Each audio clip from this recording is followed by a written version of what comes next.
أعوذ بالله من الشيطان الرجيم. بسم الله الرحمن الرحيم. وإذ أخذنا ميثاق بني إسرائيل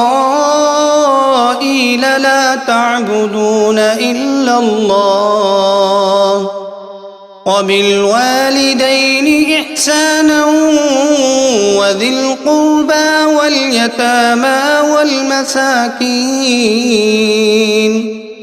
وقولوا للناس حسنا وأقيموا الصلاة وآتوا الزكاة ثم توليتم إلا قليلا منكم وأنتم معرضون. وإذ أخذنا ميثاقكم لا تسفكون دماءكم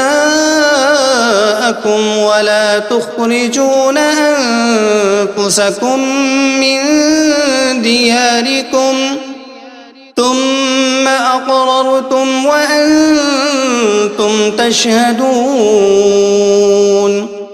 ثم أنتم هؤلاء تقتلون أنفسكم وتخرجون فريقا منكم من ديارهم تظاهرون عليهم بالإثم والعدوان وإن يأتوكم أسارى تفادوهم وهو محرم عليكم إخراجهم أفتؤمنون ببعض الكتاب وتكفرون ببعض فما جزاء من يفعل ذلك منكم إلا خزي في الحياة الدنيا ويوم القيامة يردون إلى أشد العذاب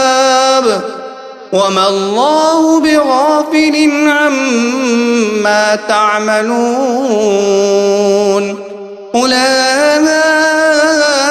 الذين اشتروا الحياة الدنيا بالآخرة فلا يخفف عنهم العذاب ولا هم ينصرون.